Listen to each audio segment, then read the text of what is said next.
So I'm with Courtenay Young. Hi, Courtenay. Hi. Hi, Serge. So, Courtenay, how did you get to do what you're doing today? I was in the 1970s. I was living in a part of very flat part of England called East Anglia, round the corner from Neil's school, Summerhill. Mm-hmm. And we were sending our kids there, or we were wanting to send our kids there. And we had 3 children within 5 years, and that's enough to sort of tip any relationship into crisis. So I started therapy. And because of Neil's relationship with Reich and friendship with Reich, looked towards body-oriented psychotherapy. And the only thing around really at that time in the UK was some of Gerda Boyesen's trainees, and David Bordella, who just lived too far away. Mm-hmm. But so that's where I started getting into therapy, and then left teaching and started training in psychotherapy. Worked with David Bordella on his book Life Streams, and then moved up to a community in the northeast of Scotland called the Findhorn Foundation, and found myself sort of the resident psychotherapist there for about 17 years. Yeah. So tell maybe, what was that community like? What's it was a New Age community, a little bit like Esalen and Big Sur. Everyone's doing their own thing, slightly hippie. Mm-hmm. It was a good place to reparent myself and also to bring up my youngest child. And I was also called on people when people went into crisis. So I was doing a lot of spiritual emergence type of work, along the lines of Groff's work, but not using his techniques. Mm-hmm. And sort of finding a synthesis of what I'd been trained in, which was essentially biodynamic psychology and massage, mm-hmm. some of sort of neo-Reichian vegetotherapy from David Bordella, as well as some of his structures. I worked with with Parakos, mm-hmm. and a few others. And then what happened at Findhorn was that Arnie Mindell and some of his people started coming over and being invited over. So I got a whole new sort of input of that process-oriented psychotherapy mm-hmm. work, which was, again, a very nice adjunct, all combined with building houses and, doing the things that one does in community. Right, right. So in a way, your exposure to body psychotherapy and a substantial part of your practice afterwards was within the context of improving your own life and help other people improve their own life in almost a utopian context. And I don't mean utopian in a negative way, but just in trying to realize something that is not just fixing people and. Oh yeah, I mean it was quite a long way away from the clinical medical, diagnostic type of experience that many people have. A lot of the people who were coming, there was a nice mixture of people within the community who were pretty holistic, pretty into alternative medicine, complementary medicine, new age thinking, had probably done quite a lot of work on themselves. A mixture of that with local people who, from a very rural area in northeast Scotland, weren't quite so aware or weren't quite so conscious of some of the dynamics that operate around us. And then the occasional guest who either wanted sessions or was having experiences or even went into crisis. Mm-hmm. And then dealing with, the whole of that sort of quite intense work on many different levels, and how to change a crisis into an opportunity, how to make it a spiritual emergence as opposed to an emergency. And it was a fertile cauldron. But as I hear it, is actually it was not just one sort, because you had people who were pretty sophisticated in terms of their past history and their own outlook and process of transformation, but you were also dealing with rural people where this was not the case. Oh yeah, I mean, there was one guy would come over from the Isle of Lewis, which is on the other side of Scotland, mm-hmm. having to catch a ferry and then a 3-hour bus ride and then another bus ride. He would stay. I would see him on Saturday morning, mm-hmm. and again on Sunday morning, and he would leave and catch the ferry back. And it's so sort of Protestant that the ferries don't run on Sunday, so he would sleep on the ferry on Sunday night, and it would go across first thing Monday morning. He was a weaver on the Isle of Lewis. Wow. So it was. I mean, that was perhaps the most extreme case, but it was, very, very. Very, very rural, very, very religiously controlled society, mm-hmm. And high levels of alcoholism, mm-hmm. And those were some of the issues that he was bringing. But then I was also working exactly at the same time with somebody from California who was beginning to realize that she had been sexually abused by her father, and was a storyteller and was telling herself stories as a child, and these were some of the stories that were coming out, and quite sophisticated. Mm-hmm. Mm-hmm. So yes, it was an interesting mix. And so part of certainly your own interest and the interest of the community was in something that was more transpersonal, more spiritual. How did you dance with that with people who did not have necessarily the same outlook? Or did they? Because you said there was a very religious community. Was that the bridge, or? No, the religious community in Scotland is quite Calvinistic and is almost totally against anything New Age. We were effectively the Antichrist. Although that view has been moderated over the years. I mean, we're talking more than 20 years ago now. Mm-hmm.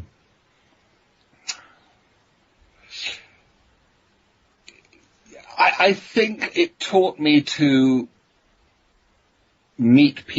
try to meet people where they are.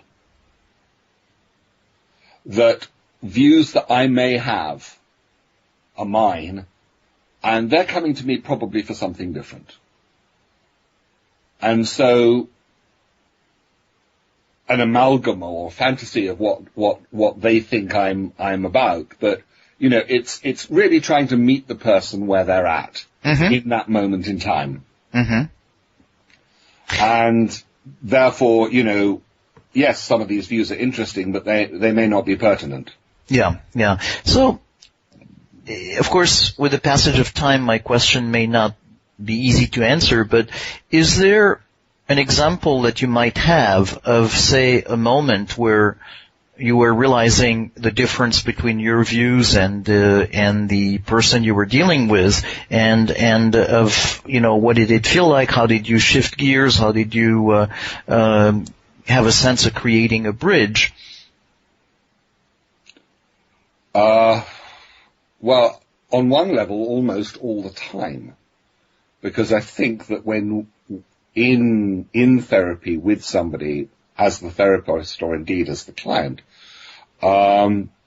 we try to meet them, and there's a constant reappraisal of where they're at and how we meet and what is not being met. And I mean, that gets us away a little bit from body psychotherapy, but these interactive processes and the experience of these, and then the rechanneling of these experiences and the labeling of these, and was that a good feeling, or was that, did that not work, is, I think, a lot of what therapy is about. Mm-hmm.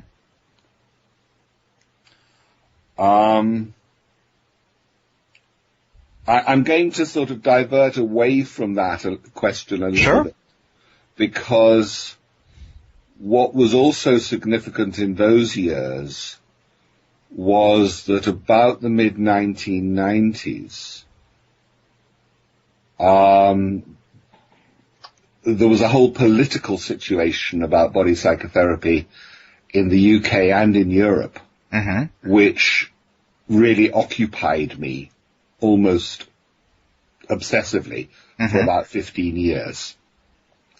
And that was to establish body psychotherapy as part of the independent profession of psychotherapy, which was being created in Europe. And by that I mean a profession independent to psychology, or independent from psychology and psychiatry, a sort of a third profession somewhere in between the two. Right. And in Europe there is a very strong tradition of lay people being trained into psychotherapy, i.e. you do not need a psychology degree, though obviously it can be useful. And therefore there's a huge body, if I can use the word, of experiential teaching rather than academic teaching. So most of psychotherapy training in Europe is much more experiential than academic. Yeah. Just recently have they started to bring in master's degrees and things like this, as well as the training. But in the middle of the 1990s, I found myself being the sort of General Secretary of the European Association of Body Psychotherapy, and going to these meetings all over Europe, trying to make sure that when one draws a line around what is psychotherapy and what is not psychotherapy, body psychotherapy was inside the line. Yeah. And there was a point when it might not have been. Right. So, and that's about the same time as when I first came to I think it was my second visit to the States, but it was for that first conference in Beverly, Massachusetts, where we sort of tried to encourage you guys to form an association of body psychotherapy, rather than the mix that there was then between body therapy and body psychotherapy, and there was a little bit of this and a little bit of that, and that was the formation of the USABP. So, that sort of the whole political, what I call the political side of body psychotherapy, occupied a lot of my time. Right. And it was about gaining recognition for body psychotherapy as a profession, and not something that would be more related to, say, body therapy and outside of psychotherapy, and not something that would just depend on academic learning, but something where the validity of it as a branch of psychotherapy and the experiential part of it were fully given credit. Very much so. That body psychotherapy is a legitimate mainstream branch of psychotherapy, that the standards that we were setting for the whole of psychotherapy were 4 years of postgraduate study,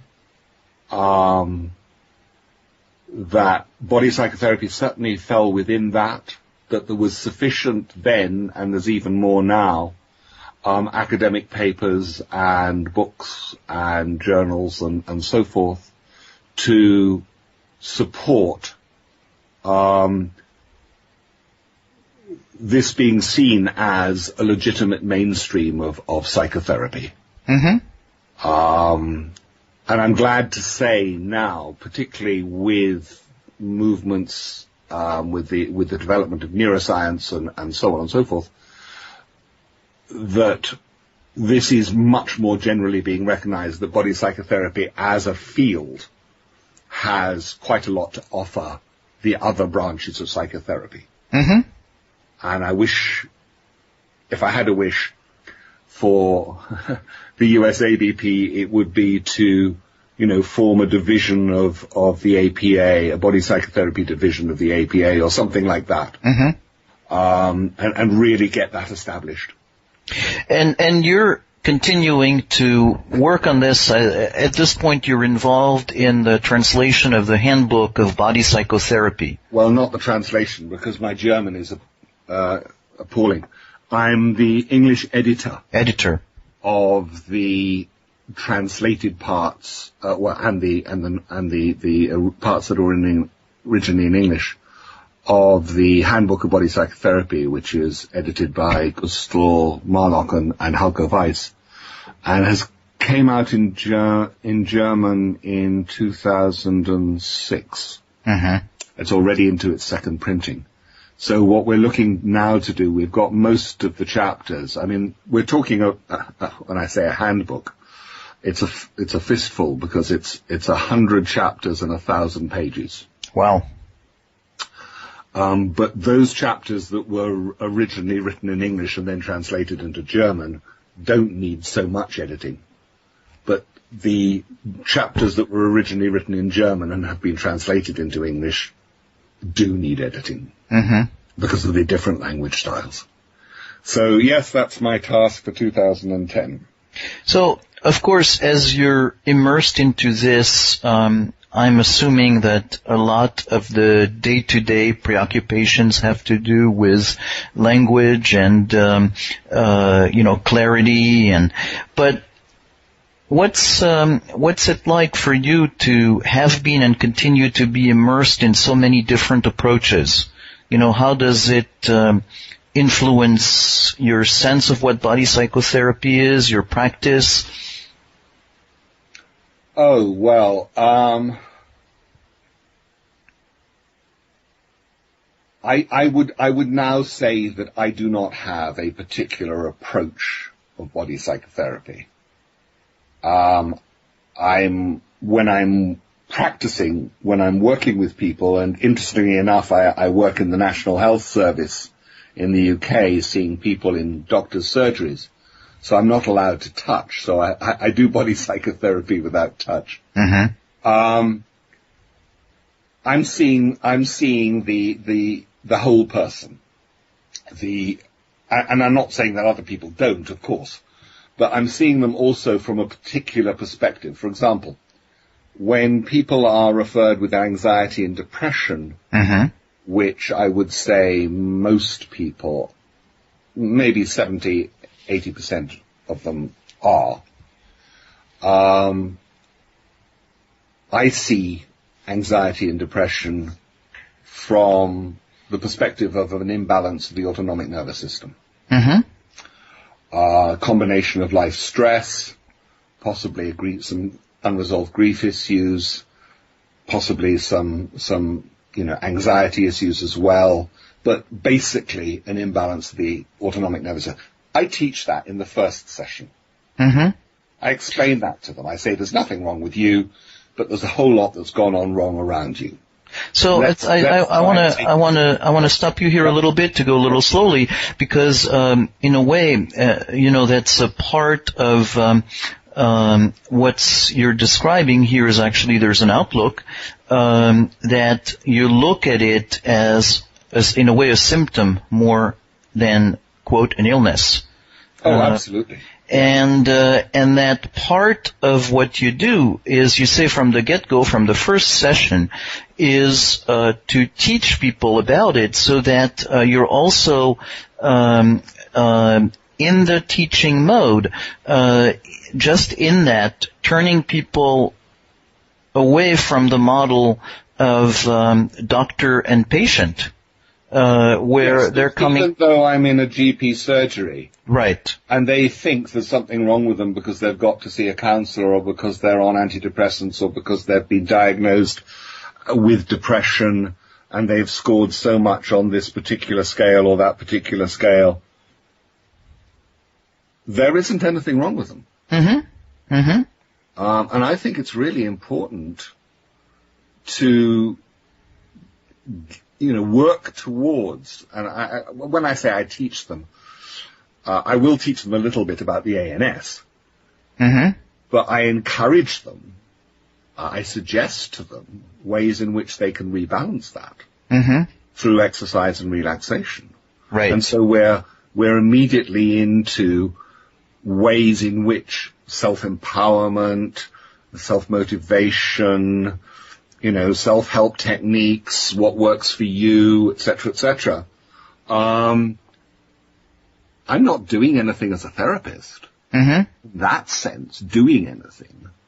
I'm being with them, and we're looking at how they can help themselves. Mm-hmm. And, for me, body psychotherapy and the whole concept of self-regulation is absolutely essential. And, right. and I find that the more that people try and do as a therapist, then the more we create the gulf of therapist-patient, and, then ones at some point that's got to be worked with differently. Yeah. So what you're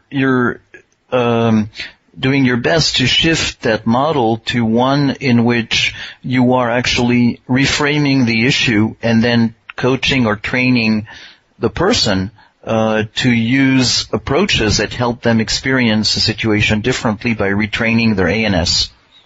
Essentially, yes. That doesn't mean to say that, that may be just, I'm seeing somebody probably for 6 to 8 sessions on average. Mm-hmm.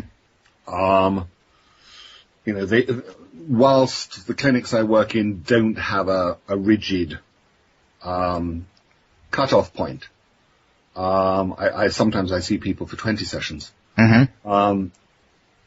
I space it out over about 2 or 3 weeks between sessions, so that I'll be seeing somebody for about 3 months, but only maybe 6 to 8 sessions within that period.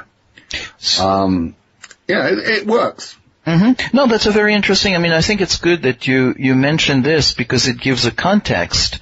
It's not, say, the same thing as somebody who comes from a psychoanalytic background and is expected to see somebody for several years, at least once or twice a week. But we're talking about time-limited interventions within the case of a system which is managing mental health. Yeah. And whilst the first session we may be discussing the autonomic nervous system, the second session they will be coming back and saying, well, yes, I still don't feel very good about myself, and so we're into low self-esteem, and therefore, where might you have picked that up, and, we can bring in the psychodynamic side there, or what can you do about that? We can stay more in the here and the now, and be proactive, and how supportive are the people around you, and so there's a social context. And, I'll work with whatever works. Mm-hmm. Mm-hmm. And I firmly believe that the people are people with a history and within an environment. And so I'm not just working with them, or they're not just working with the traditional sort of psychodynamic approach, the patient, the history, the family history, the muscular tensions that arose from this. And this is quite, for me, quite a narrow perspective. It's important, Mm-hmm. but it's not all. So, as I'm hearing you, it feels like... Get out and dance, and if they can have, a bottle of wine with a friend, this can be just as good for their self-esteem as any psychotherapy session. Right, right. So as I'm listening to you, what I'm having a sense of is that the awareness of the body and the various approaches that you used in body psychotherapy are not necessarily something that you want to use as a technique, but that has been important in order to make you aware of what to look for and how to perceive people. And then you have, when you say you deal with people at their where they are, meet them where they are. You're not necessarily doing body psychotherapy with them, but you're dealing with their issues informed by your knowledge of body psychotherapy. Yeah, pretty much, yes. Yes. I mean, I think as body psychotherapists, we all have our perceptions of people. Mm-hmm. And we can put in the various filters. We can see them as a person and the smile on their face, and we can also see the rigidities behind some of the body positions and indeed the smile on the face. Mm-hmm. And they're like sort of, transparent layers or filters that one can switch in, like at the opticians or something. Yeah. These are useful.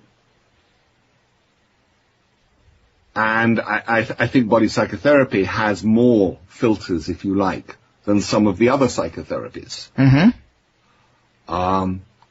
But they aren't all. I mean, you're still meeting the person. It's you cannot change them. They have to change. So there has to be some, therapeutic alliance or a positive therapeutic relationship. We know that that's based on things like empathy and what have you. But also a lot has to do with the quality of contact. Yeah. And I'm not talking necessarily about touch. So if most of my work, if you like, is along those levels or along those lines, using these filters, using this background knowledge as informative. Mm-hmm. Maybe I can, and sometimes I do say, I could make a guess that something like this, happened in your childhood. And they'll say, oh my goodness.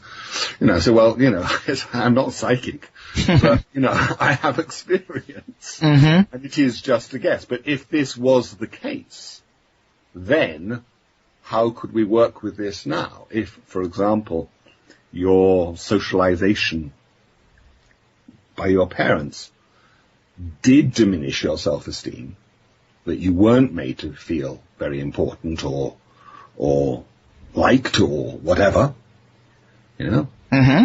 how can we change? This is what happened, but that's not who you are. That's what happened to you. Yeah. How can we work with that now? What would, and I try and talk to the person behind the problem, if you like. Mm-hmm. Anyway. Yeah. So again, it feels very nice to see that also within the context. So you say there is maybe a couple of weeks or 2-3 weeks between sessions, and this is something where you're giving people tools to grow. So I'm assuming a lot of the growing happens also between sessions, as you have reached people and suggested some things and explored some things in a session. Oh, yes. I mean, I think that sort of model, in the last, it's about 5.5 years that I've been working within the health service, I've probably seen something in the region of 600 people as referrals. Mm-hmm. Obviously a percentage of those, don't drop out or don't come back, or, there's always sort of somewhere like 12 to 15% that you don't connect with in some way or another. Mm-hmm. But on average, I see people for about 6 to 8 sessions and spread over a 3-month period. And I think that gives people a reasonable chance to turn things around a little bit.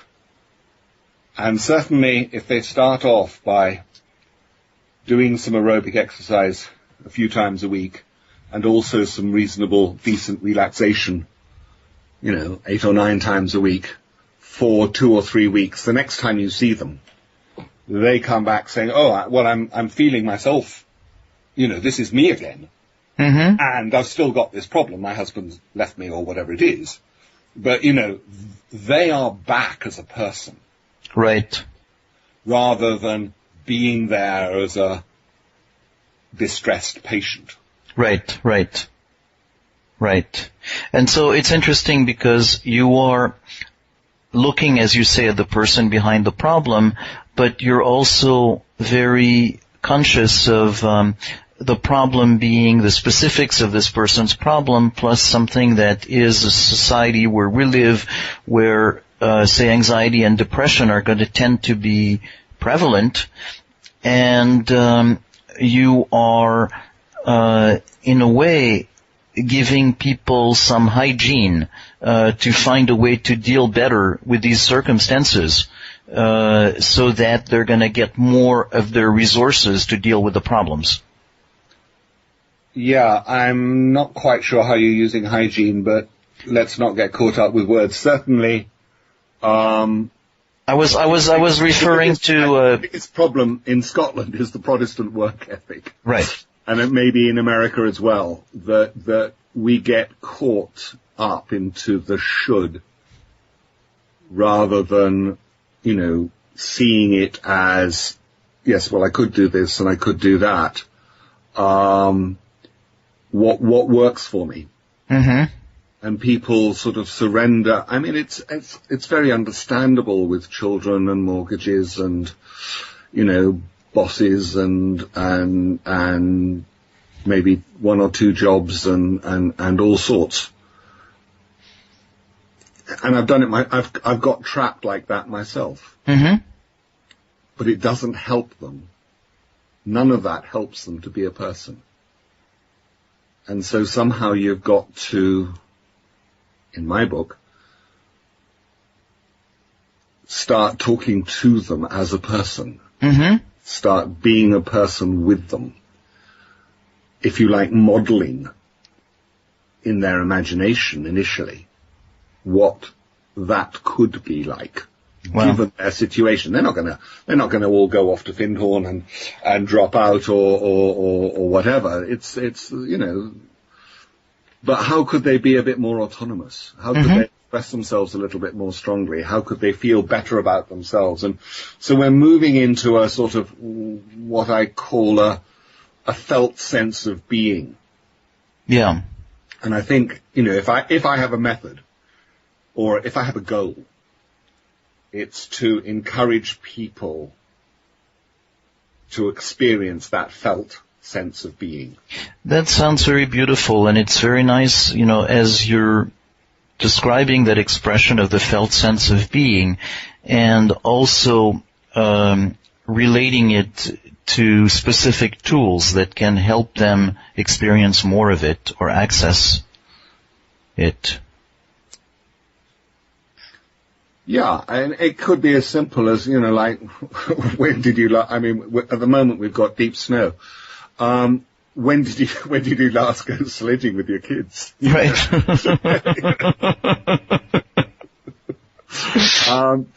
But it's simple ways. What would work for you? And I might suggest a couple of examples, but I say, these are only suggestions. But what's amazing is that people know exactly what I'm talking about. Mm-hmm. Nearly everybody, if you talk to them about a felt sense of being, within a context, they know what you're talking about. It's not an intellectual thing. It's an experience of being themselves. And they know what that is. And they only feel it occasionally. And that's the tragedy. And so the idea is a sense of it's possible to be able to feel it more, and it's possible to live in that place more.